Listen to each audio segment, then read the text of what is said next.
Welcome to Story of the Black Past, a place where forgotten stories of history come alive. Before we begin today's powerful story, tell us where you are watching from. Write your city, your country, and the time you are watching in the comments. If you enjoy powerful historical stories like this one, please subscribe to our channel and give this video a like. It helps our channel grow and allows more people to learn these important stories. Thank you for being here with us today. Now make sure you watch until the end, because the story you are about to hear is something you will not want to miss even a single moment of. Relax your mind, remove every distraction around you, and listen very carefully. What one enslaved woman did on a quiet night inside a plantation house shocked an entire community and changed lives forever. The year was 1832. In the humid countryside of South Carolina in the United States, stood a large cotton plantation owned by a wealthy man named Thomas Whitaker. Whitaker was known across the county as a man of strict discipline and cold heart. He owned many acres of cotton fields and more than 60 enslaved people who worked from sunrise to sunset. The plantation house sat on a hill above the fields, painted white, tall and proud, like a king watching over his land. But beneath that white paint lived fear, pain, and quiet anger. Many enslaved people whispered about the cruelty that happened inside that house. Thomas Whitaker had one child, a young daughter named Emily. Emily was 7 years old and often sick. She had been weak since birth. Doctors from nearby towns came often, giving medicines and advice to Whitaker, but nothing seemed to help the little girl grow stronger. Because of this, Whitaker decided he needed someone to stay close to the child day and night, a caretaker who would watch her, feed her, and make sure she stayed alive. One afternoon, Whitaker rode into the nearby slave market in Charleston. The market was loud and cruel, filled with buyers inspecting human beings as if they were animals. Men and women stood in chains while traders shouted prices to the crowd.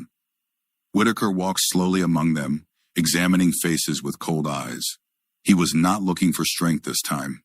He was looking for someone quiet, someone careful, someone who could take care of a child.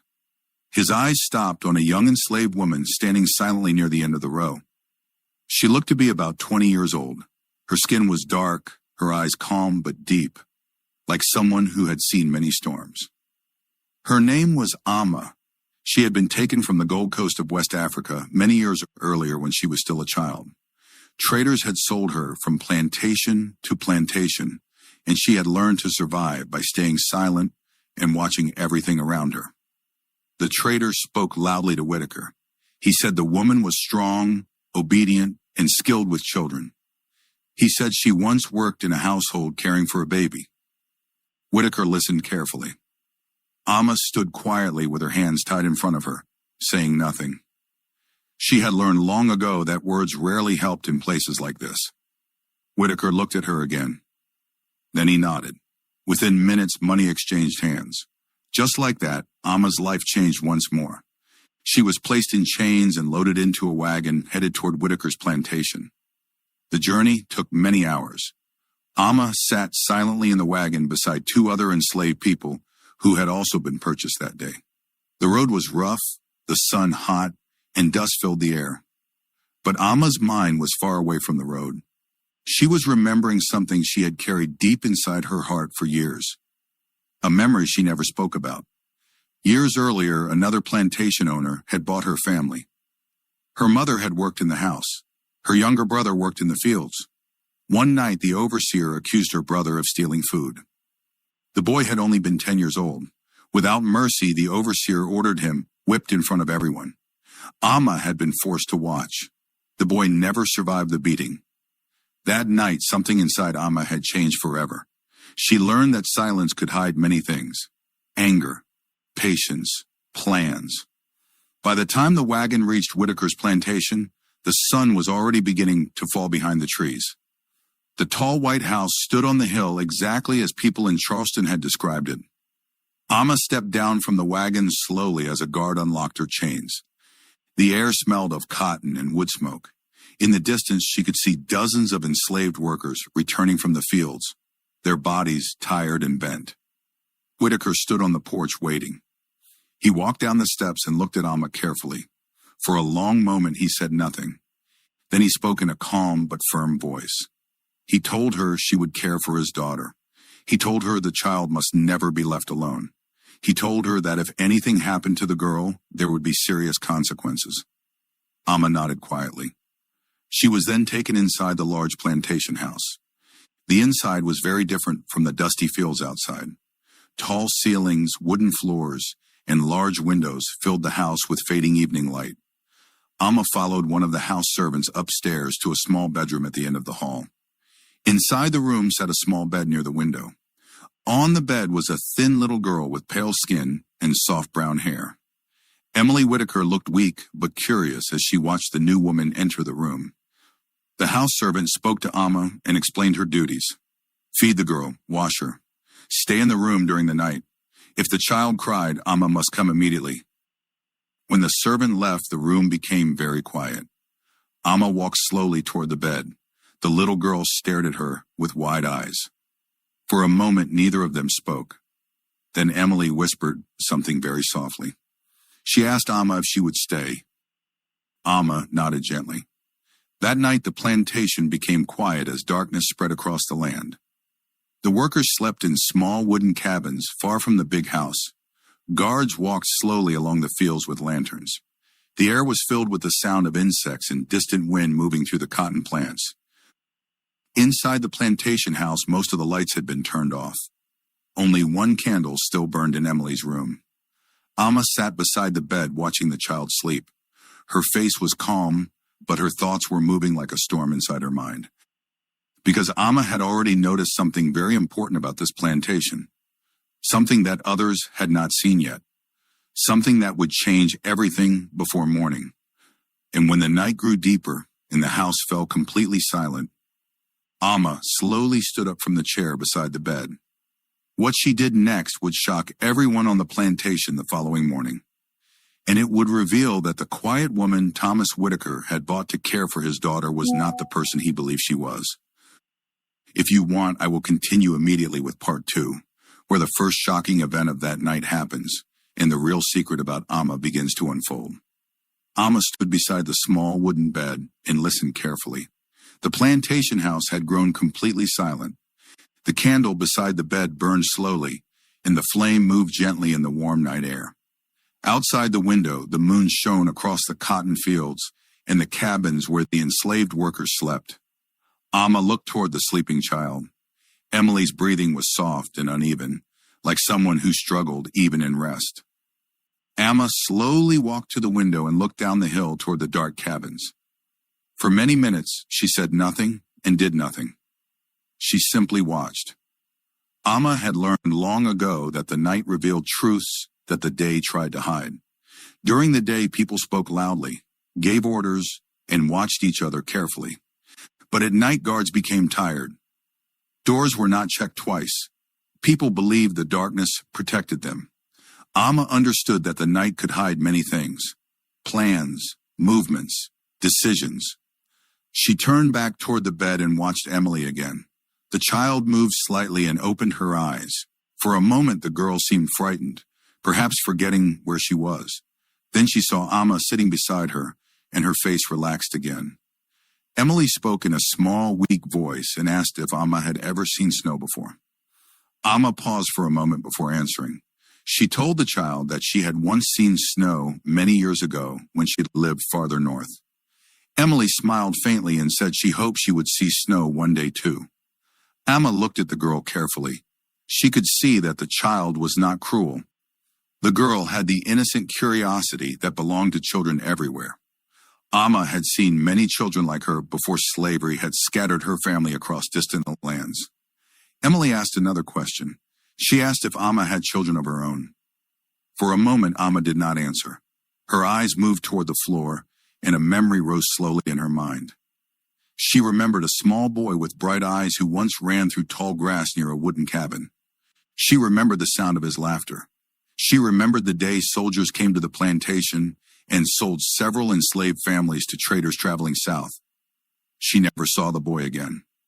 Amma finally answered quietly that she once had a son. Emily did not ask more questions after that.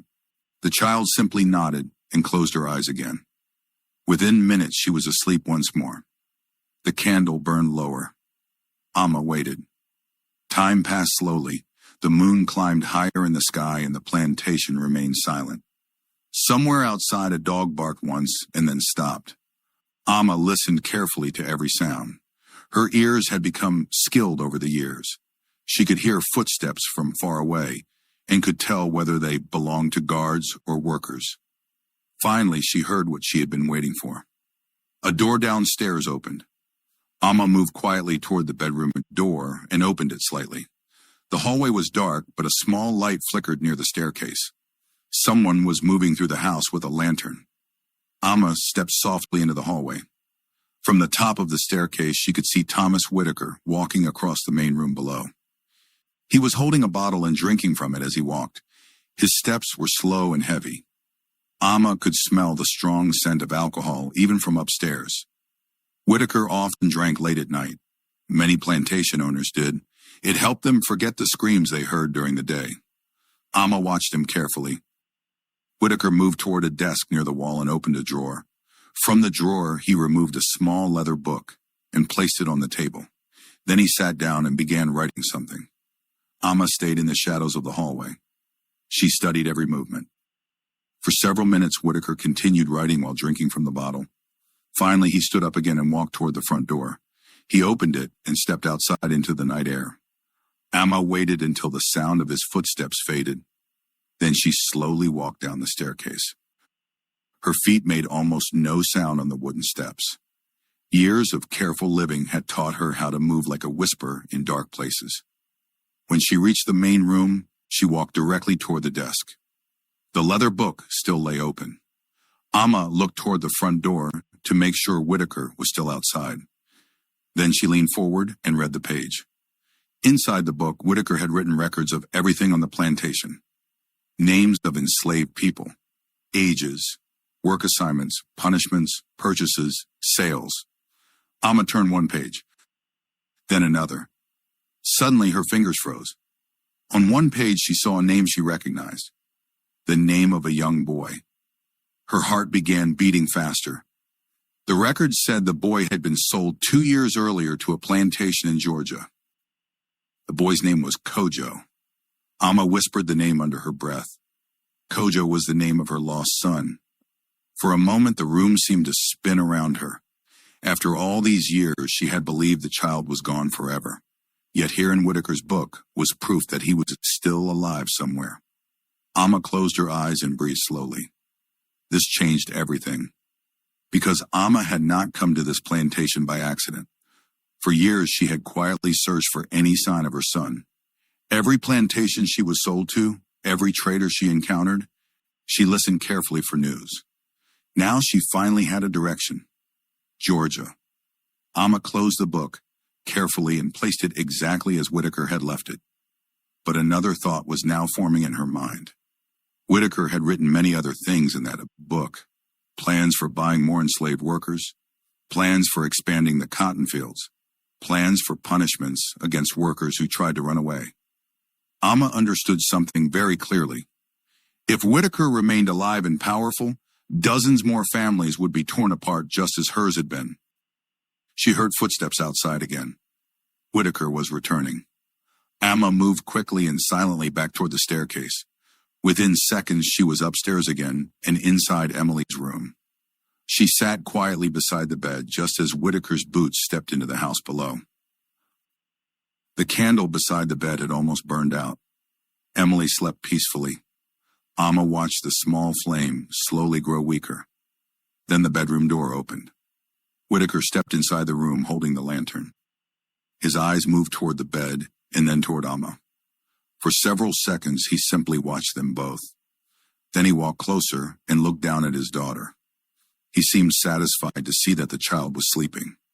Whitaker turned toward Amma and spoke in a low voice. He told her she had done well to keep the girl calm during the evening. He said that if she continued to serve well, she would be allowed to remain in the house rather than the fields. Amma nodded quietly. Whitaker studied her face carefully. Then he said something unexpected. He said that many enslaved people tried to run away from his plantation, but none had ever succeeded. He said the forests were dangerous, and the slave hunters were always watching. Amma listened without expression. Whitaker finally left the room and closed the door behind him.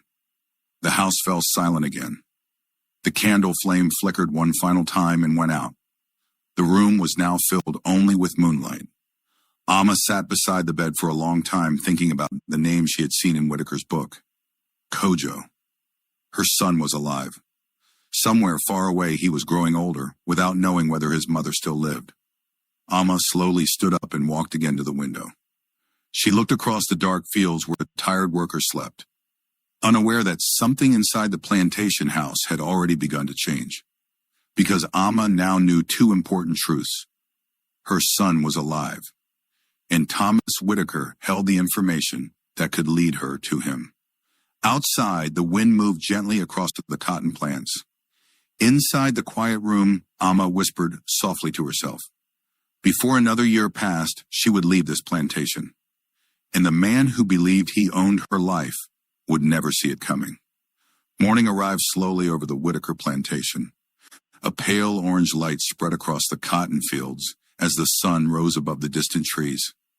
Roosters called from the cabins and tired workers stepped out to begin another long day. From the hill, the large white plantation house looked calm and peaceful. But inside the house, the quiet woman sitting beside a child's bed had already begun planning something that no one else could see. Amma had not slept at all during the night. She remained sitting in the wooden chair near the bed, watching the first light enter the room through the window.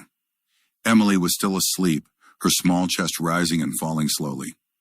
The child looked peaceful, unaware of the thoughts moving inside the mind of the woman who now guarded her. Amma stood and gently opened the window to let in fresh air. The morning breeze carried the scent of damp soil and cotton plants. Far below, she could see enslaved workers gathering tools before walking toward the fields. Guards on horseback watched them carefully. Amma studied the layout of the land. She had always believed that understanding a place was the first step to leaving it. After a few minutes, Emily stirred in the bed and opened her eyes.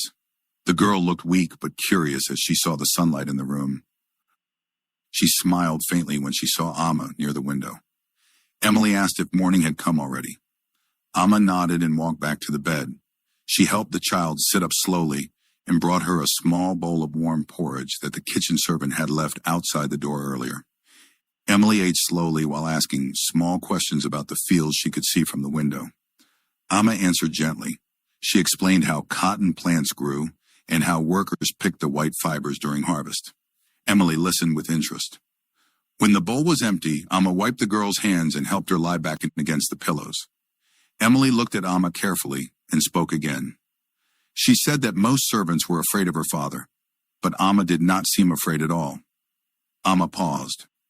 Then she told the girl that fear was something people learned when they believed they had no power. Emily did not fully understand the words, but she seemed to think about them.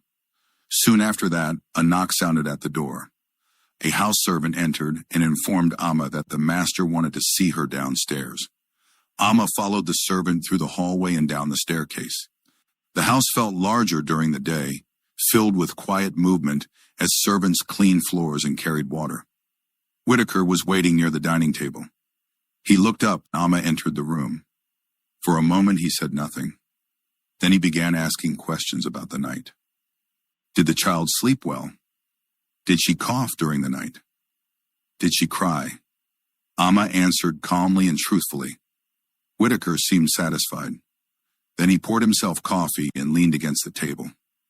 His eyes studied Amma with curiosity. He asked where she had learned to care for children. Amma explained that she once worked in another household where she helped raise a baby boy. Whitaker nodded slowly. He told her that if she proved trustworthy, he might allow her certain small freedoms around the house. But if she ever disobeyed his orders, the punishment would be severe. Amma listened quietly. Inside her mind, she remembered the leather book she had seen during the night, the page that carried her son's name. Whitaker finished his coffee and told her she could return upstairs. As Amma turned to leave, she noticed something important. Whitaker placed the leather book back inside the same desk drawer she had opened earlier, and he did not lock it.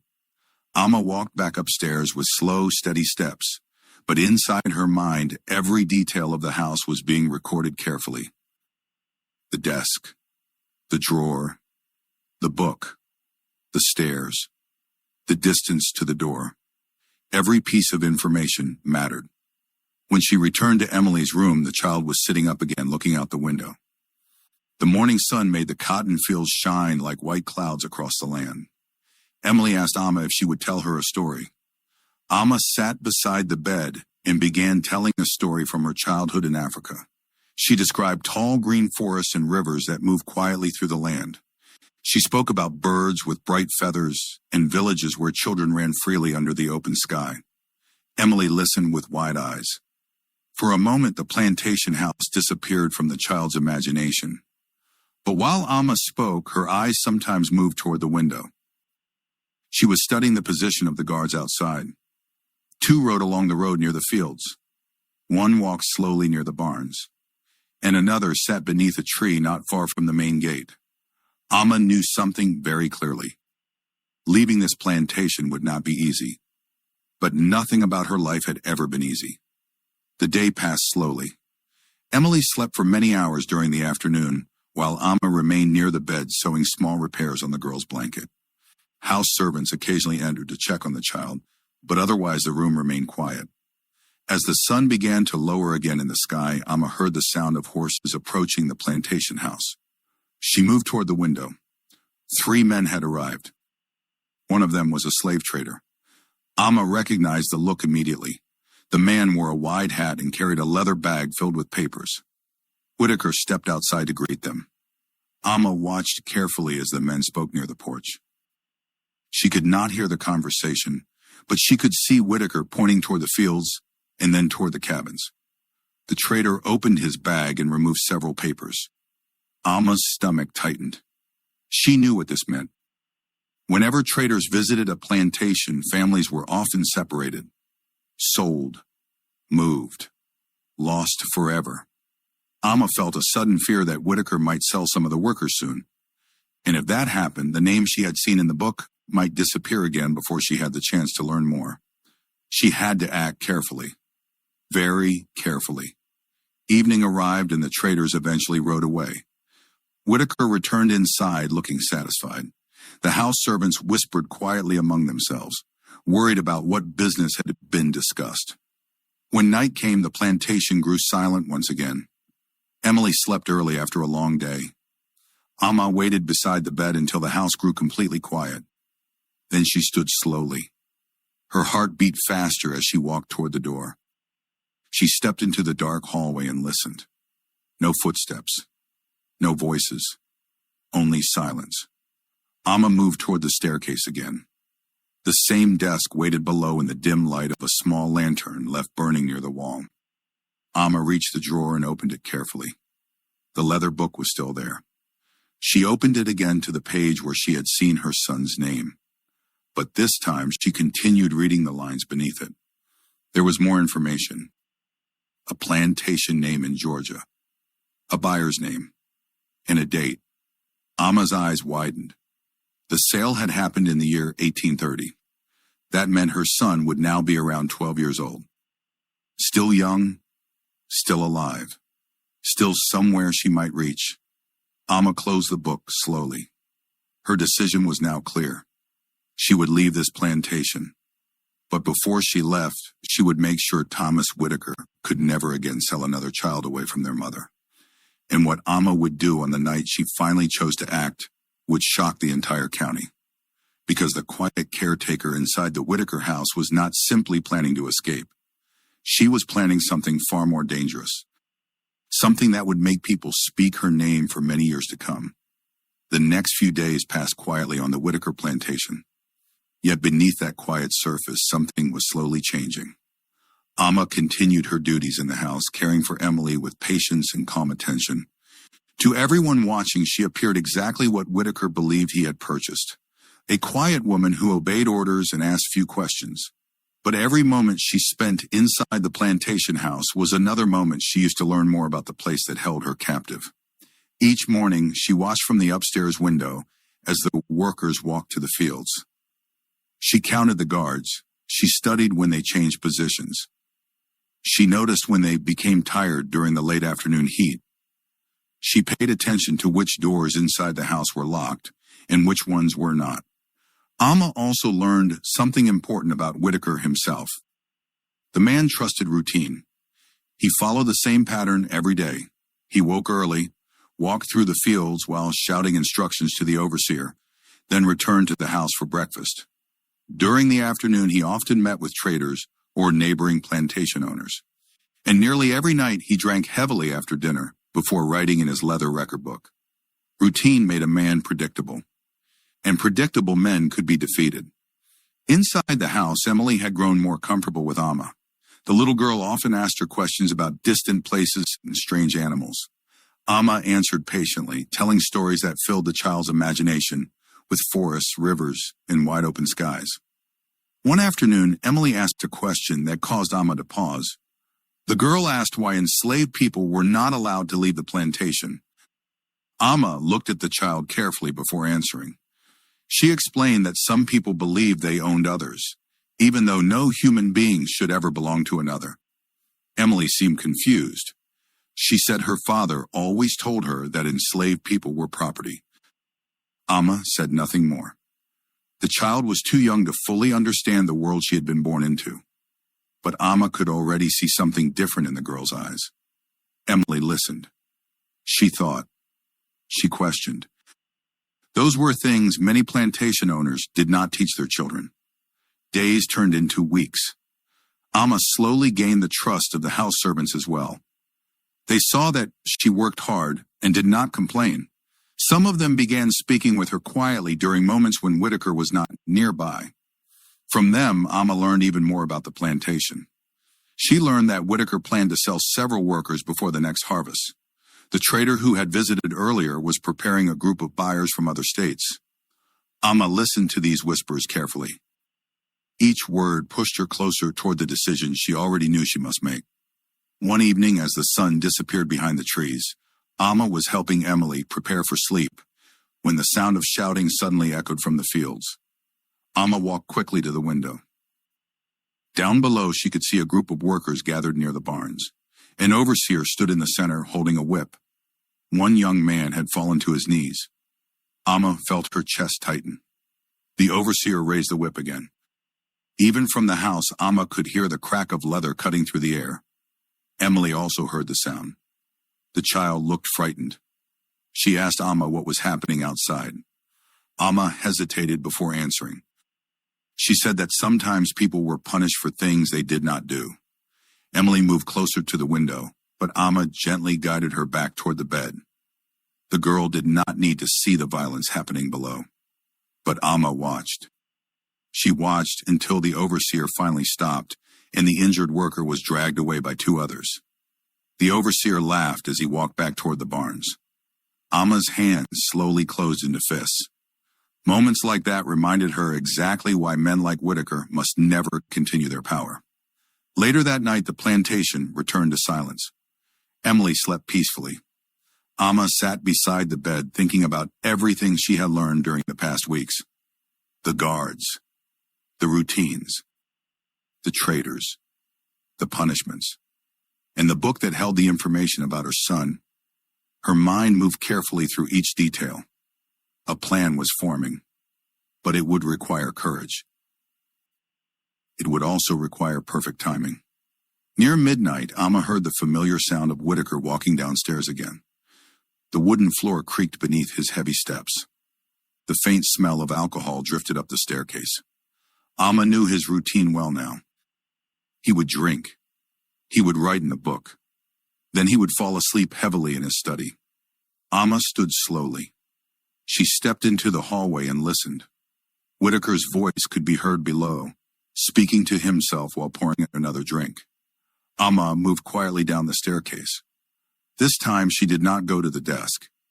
Instead, she continued toward the kitchen. Inside the kitchen, the air smelled of herbs and wood smoke. Pots hung above the stove and baskets of vegetables sat along the table.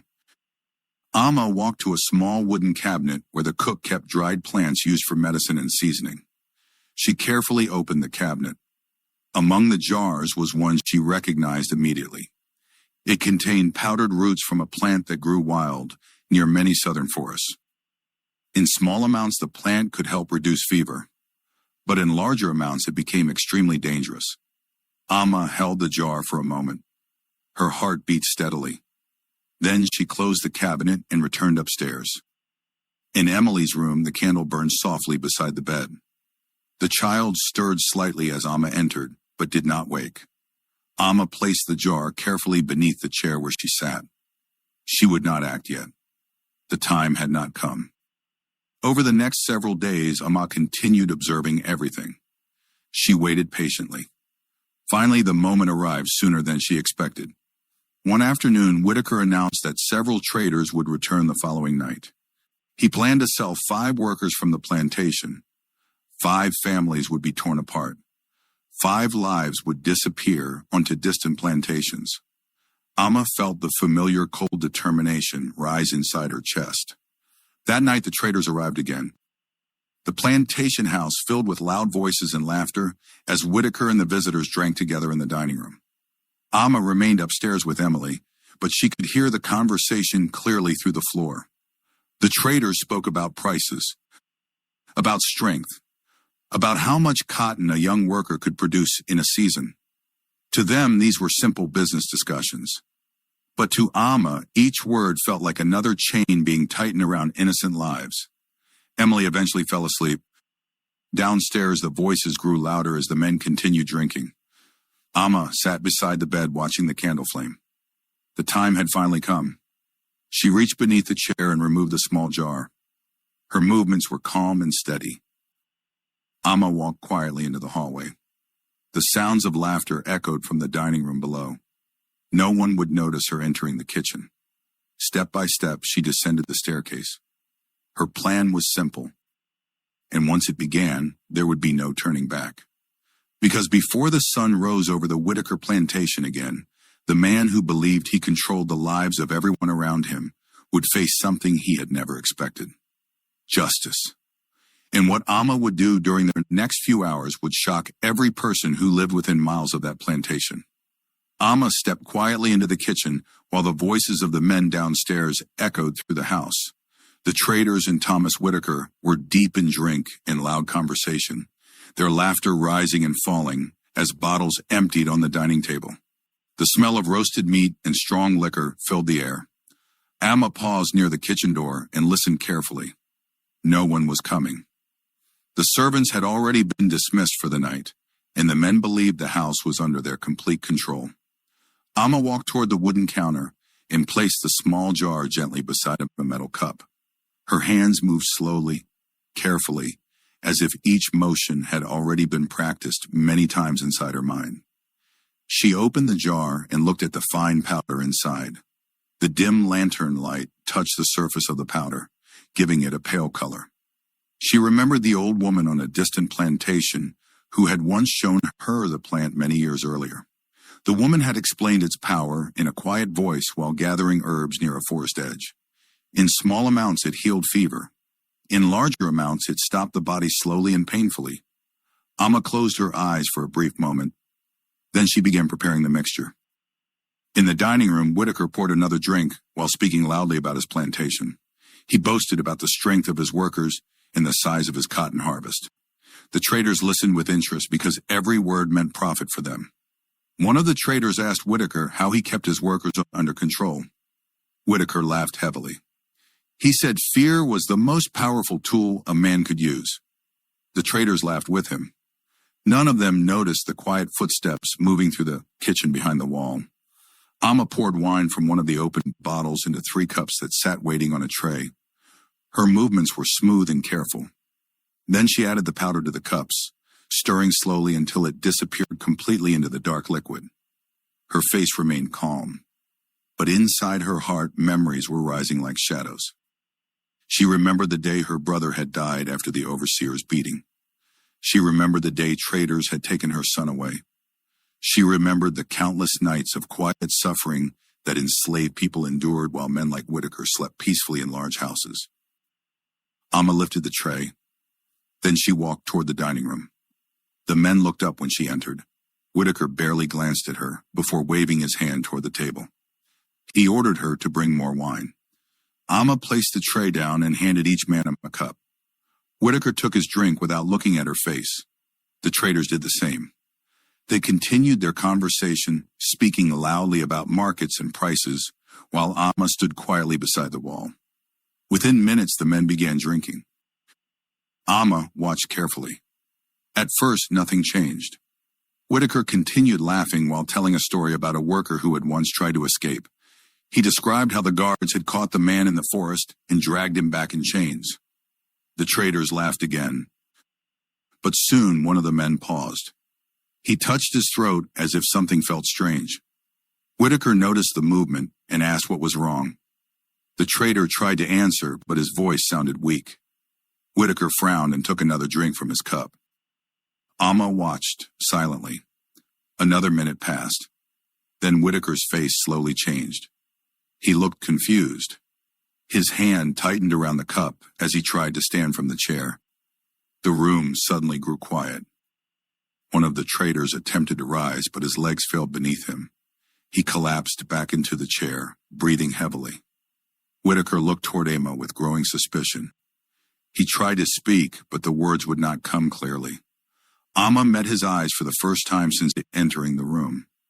There was no fear in her expression, only calm determination. Whitaker pushed his chair backward and attempted to walk toward her, but his body was already weakening. The poison worked slowly but steadily. Whitaker fell to one knee, gripping the table as he struggled to breathe. The traders were now gasping for air, their faces pale with shock. Amma stepped forward. Her voice was quiet but steady.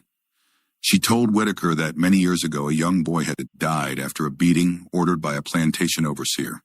She told him that a mother had watched helplessly while traders carried away her only child.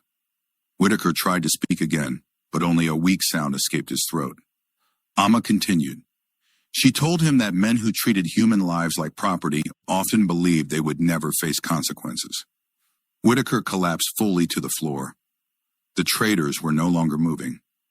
The room had become silent, except for Whitaker's weak breathing. Amma stood over him. For a long moment she said nothing. Then she spoke one final sentence. She told him that fear was not the most powerful tool after all. Justice was stronger. Within minutes, Whitaker's breathing stopped. The plantation owner, who had believed himself untouchable, now lay lifeless on the floor of his own dining room. Amma looked around the quiet room. The lantern light flickered against the walls. Outside, the night wind moved through the cotton fields. No one had heard what happened inside the house. Amma moved quickly now. She knew she had little time before morning. First, she returned to the desk and removed the leather book. She carefully tore out the page that contained the information about her son in Georgia. Then she placed the book back exactly where it had been. Next, she walked upstairs. Emily still slept peacefully, unaware that her world had just changed forever. Amma looked at the child for a long moment. The girl had shown kindness during the past weeks. She had asked questions and listened with curiosity. Amma gently placed a blanket over her. Then she whispered softly that the child must grow up to become a better person than the man who had raised her. Amma turned toward the door. She stepped quietly into the hallway and moved down the staircase for the last time. Outside the plantation house, the night air felt cool against her face. The guards were far from the house, walking their usual paths along the fields. Amma moved into the shadows and began walking toward the road that led north. In her hand, she carried the torn page with the name of the Georgia plantation where her son had been sold. For the first time in many years, she felt the faint beginning of hope. Behind her, the Whitaker plantation slept quietly, unaware that by morning, everything would change. When the sun rose and the house servants entered the dining room, they would find the powerful master lying on the floor beside two dead traders. And the enslaved woman he had purchased to care for his daughter would be gone. But Amma's journey was only beginning. Somewhere far away, a boy named Kojo was growing older, without knowing that his mother was now walking across the dark countryside searching for him. And no matter how far she had to travel, Amma had already decided one thing with complete certainty. She would find her son, no matter what stood in her way. The night wrapped the countryside in deep silence as Amma walked away from the Whitaker plantation. The road ahead stretched like a pale ribbon beneath the moonlight. Tall trees stood along both sides of the path, their dark branches swaying gently in the wind. Amma did not look back. Behind her lay the plantation where years of cruelty had lived under the command of Thomas Whitaker. Ahead of her lay uncertainty, danger, and the small, fragile hope of finding her son. Amma moved quickly but carefully. Every sound in the night mattered. The distant call of an owl, the rustle of leaves, the faint movement of animals in the brush. She had lived long enough in harsh places to know that freedom required patience and attention. The torn page from Whitaker's book was folded tightly inside her clothing. On that paper were the words that could lead her to the Georgia plantation where Kojo had been sold. Kojo. Even whispering the name in her mind brought both warmth and pain. She had not spoken his name aloud in years because remembering had once felt too heavy to bear. But now the name gave her strength. Amma walked through the night until the moon began to sink toward the horizon. The road slowly led her deeper into forest land, where the trees grew thick and the air smelled of damp soil and pine. She knew that traveling along open roads was dangerous. Slave hunters often rode those paths searching for people who had escaped from plantations. Soon she left the road and entered the forest. Branches brushed against her arms as she pushed deeper between the trees. The forest floor was uneven, but the darkness gave her protection.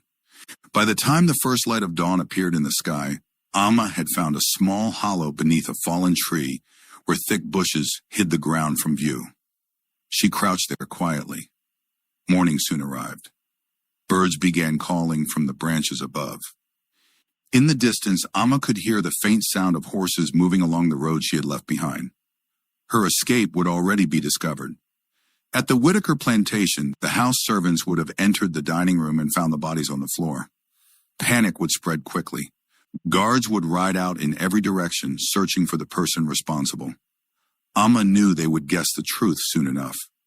The quiet caretaker had vanished. Amma stayed hidden throughout the day, resting her tired legs and drinking small amounts of water from a nearby stream. Hunger gnawed at her stomach, but she ignored it. Survival demanded patience. As the sun slowly crossed the sky, she listened carefully to every distant sound. Several times she heard riders passing through the forest roads. Their voices carried faintly between the trees as they called to each other while searching in the area. But none of them came near her hiding place. When evening finally arrived, Amma stood and stretched her stiff muscles. The forest had grown cooler as the sunlight faded again. She began walking north. The journey would be long. Georgia lay many miles away, beyond rivers and towns where strangers might question her presence. Yet Amma felt no hesitation. Every step brought her closer to the possibility of seeing her son again. Hours passed as she moved through the forest. The moon rose once more, lighting the path between the trees. Occasionally, she stopped to listen or to drink from small streams. Near midnight, she reached the edge of the forest and saw the faint glow of lights in the distance. A small village. Amma crouched behind a group of bushes and studied the place carefully. The village appeared quiet. A few wooden buildings stood along a dirt road. One small store still had a lantern burning beside the door. A stable stood nearby where several horses were tied. Amma knew entering a village carried risks, but she also needed food and information. She waited nearly an hour watching the area before finally moving closer. The streets were almost empty. Amma walked slowly along the shadows beside the buildings. As she passed the stable, she heard voices coming from inside.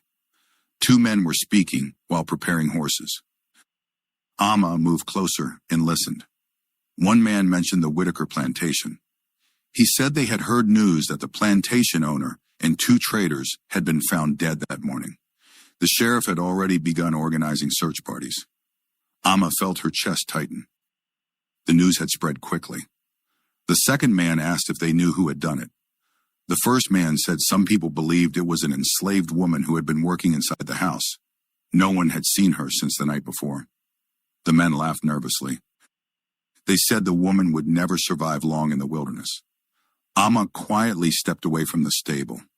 She continued walking until she reached a small church near the edge of the village. The door stood slightly open, and the inside was dark. Amma slipped inside. The wooden benches were empty, and the faint smell of candle wax lingered in the air. She sat quietly near the back and allowed herself a moment to rest. Her body ached from the long journey. Yet her mind remained sharp. She knew she could not remain in the village long. By morning, riders might pass through asking questions. Amma closed her eyes briefly. In the silence of the church, another memory returned to her mind. The last time she had seen Kojo. He had been only a small boy standing beside her outside a cabin while traders spoke with the plantation owner. Kojo had held her hand tightly, not understanding what the men were planning. She remembered the fear in his eyes when the trader finally pulled him away. She remembered his voice calling for her as the wagon carried him down the road. Amma opened her eyes. The pain of that memory had once felt unbearable, but now it had become a fire that pushed her forward. After resting for a short time, Amma quietly left the church and continued moving through the night. She found a small orchard outside the village where apples hung from the trees. She ate too quickly and filled her pockets with several more before continuing north. The road ahead grew darker as clouds covered the moon. Amma walked steadily. Somewhere far behind her, search parties would still be riding through forests and fields, looking for the woman who had destroyed the powerful Whitaker household. But they would not easily find her. Amma had lived through too many hardships to be captured now. And with every mile she traveled, she felt the distance between herself and the plantation growing larger. Yet the most difficult part of her journey still lay ahead, because reaching Georgia would only be the beginning. Finding a single boy on a distant plantation among hundreds of enslaved workers would require courage, patience, and perhaps even more dangerous decisions. Amma looked up at the dark sky above the trees. Somewhere beneath that same sky, her son was living another day, without knowing that his mother was walking across the night to find him. And Amma had already made a promise to herself. She would not stop, not until she saw Kojo again. Amma continued walking through the darkness for many hours. The road curved gently through forests and open fields, sometimes disappearing beneath thick shadows of trees. The night air had grown colder, and the wind carried the distant smell of rain. Amma pulled her thin cloth tighter around her shoulders, but did not slow her pace. Her body was tired, but her mind remained focused. Every step forward was another step closer to Georgia. Every mile carried her nearer to the boy she had not seen in so many years. As the sky slowly began to lighten again with the approach of morning, Amma reached a wide river that cut across the land like a silver line beneath the pale dawn light. The water moved quietly but steadily, reflecting the first colors of the rising sun. Amma stopped at the edge of the riverbank. She knew crossing it would be difficult. The current looked strong, and the water stretched wide between the muddy banks. There was no bridge nearby that she could see, and traveling toward one might lead her into towns where strangers would notice her. Amma walked along the riverbank, searching carefully. After some distance, she found a place where fallen trees had gathered against large rocks in the water. The trunks formed a rough crossing where the current slowed slightly. Amma studied the place for several minutes. Then she stepped onto the first fallen trunk. The wood was slippery with moss, and the water rushed loudly beneath her feet. She moved slowly, balancing carefully with each step. One mistake could throw her into the river where the current might carry her far downstream. Halfway across, the trunk shifted slightly beneath her weight. Amma paused. She breathed slowly and steadied herself. Then she continued. After several tense moments, she reached the opposite bank and climbed onto dry ground again. Amma looked back at the river briefly. That crossing had taken her further away from the plantation and deeper into unfamiliar territory. The journey ahead would grow even more dangerous. The sun soon rose higher in the sky, warming the land with soft golden light. Amma moved away from the river and entered another stretch of forest where tall pine trees covered the hills. As she walked, she began noticing signs of farms nearby. Faint wagon tracks in the soil, small fences made from rough wood, smoke rising from distant chimneys. Amma avoided these places carefully. If anyone saw her, they might ask questions she could not safely answer. Near midday, she reached a quiet dirt road where a wagon approached slowly from the distance.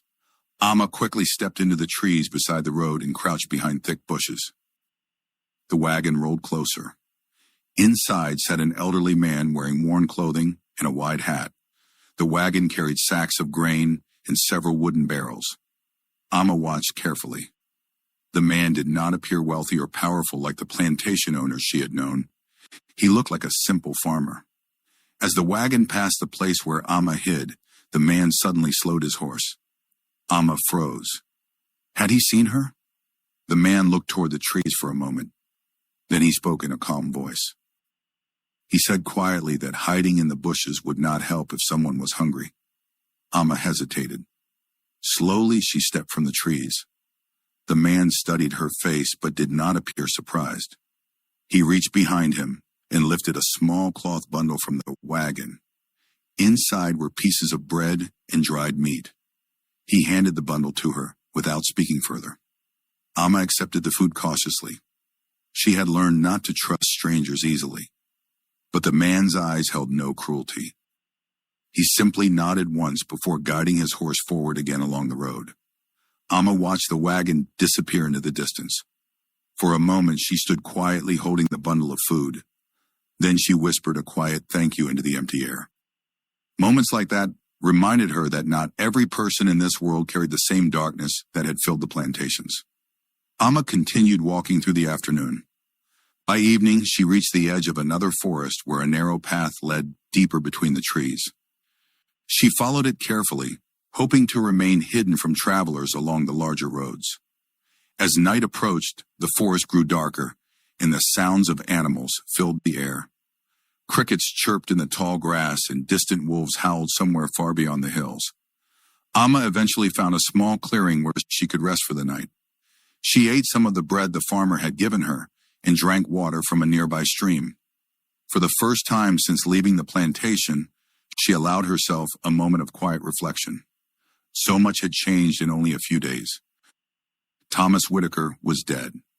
The plantation that had once held her captive now stood behind her. And ahead lay the uncertain road toward Georgia. Amma leaned against the trunk of a large tree and looked up at the stars shining through the branches. Her thoughts returned again to Kojo. She tried to imagine what he might look like now. He would be taller, stronger. Perhaps his voice had deepened as he grew older. But would he remember her?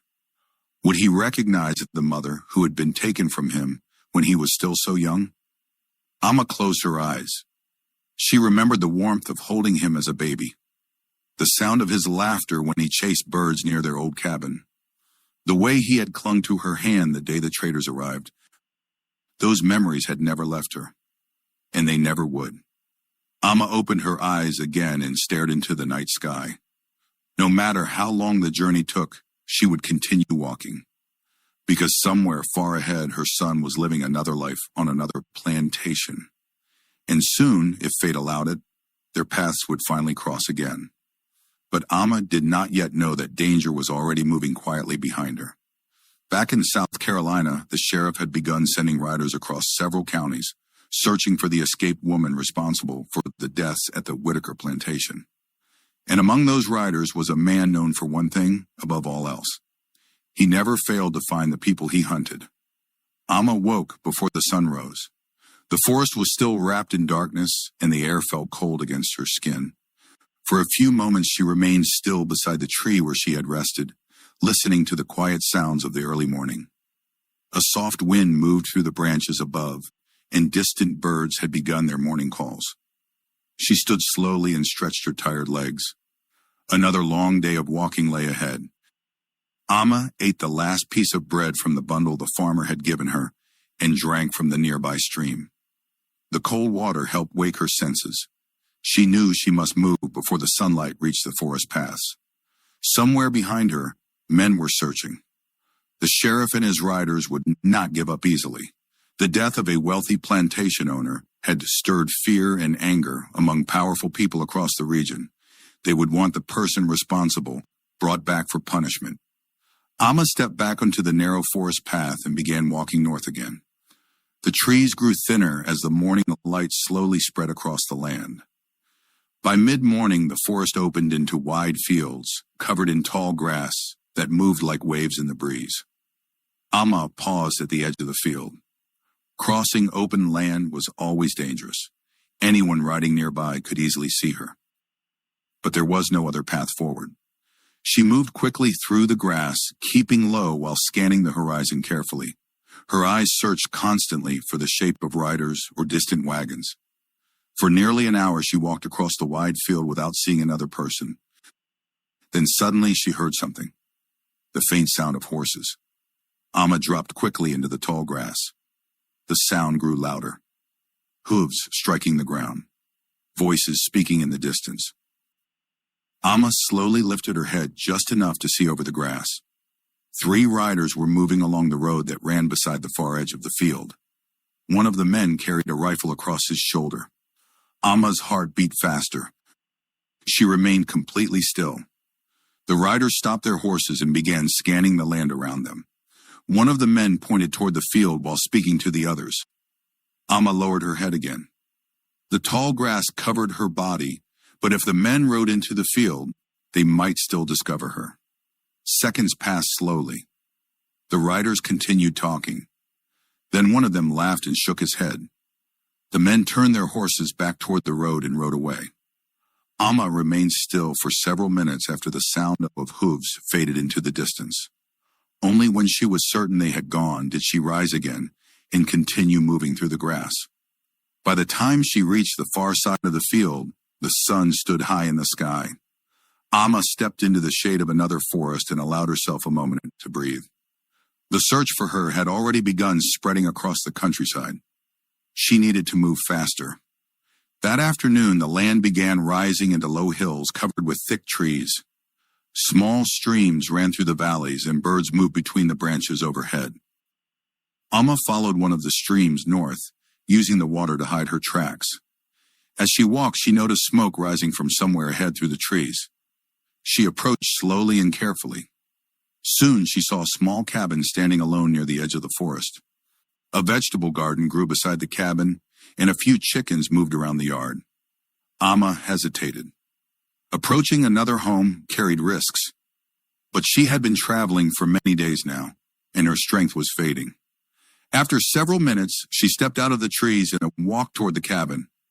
A woman stood outside, hanging cloth on a line. The woman noticed Amma immediately and froze. For a moment, neither of them spoke. Amma could see surprise in the woman's face, but not fear. The woman studied Amma's worn clothing and tired expression. Then she quietly asked where Amma had come from. Amma answered carefully. She said she was traveling north, searching for family. The woman looked toward the forest and then back at Amma. She seemed to understand more than Amma had said. Without another question, the woman gestured toward the cabin door. Amma followed her inside. The cabin was simple but warm. A small fire burned in the stove and the smell of soup filled the air. The woman offered Amma a bowl of food and a seat beside the table. Amma accepted with quiet gratitude. As she ate, the woman finally spoke again. She said travelers often pass through the forest carrying stories about plantations and escaped people searching for freedom. Amma remained silent. The woman nodded slowly. Then she spoke in a soft voice. She said that many years earlier, her own brother had escaped from a plantation far south of there. He had traveled through forests just like Amma, and some kind strangers had helped him along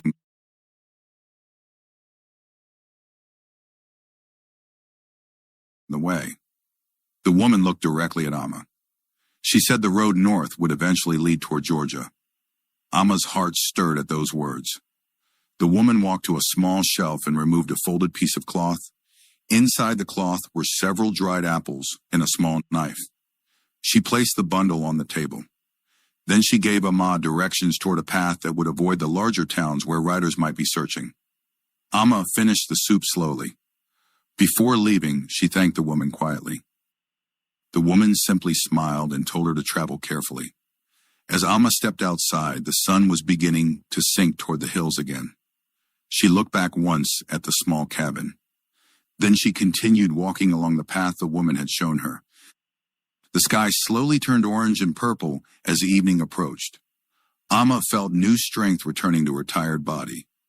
With each passing mile, she was moving closer to Georgia, closer to the plantation where Kojo had been taken, closer to the moment she had dreamed about for years. But far behind her, the riders searching the countryside had finally found something important. At the Whitaker plantation, one of the guards had discovered footprints leading away from the forest road near the river crossing. The sheriff studied the tracks carefully. Then he turned to one man standing beside him. The man was tall, silent, and carried a long rifle across his back. The sheriff told him the trail was now his responsibility. The man nodded once. His name was Caleb Briggs, and across several states he was known as the most relentless slave hunter anyone had ever seen. Caleb Briggs mounted his horse and followed the tracks leading north, and he had already made a promise. The woman who had destroyed the Whitaker household would not escape him.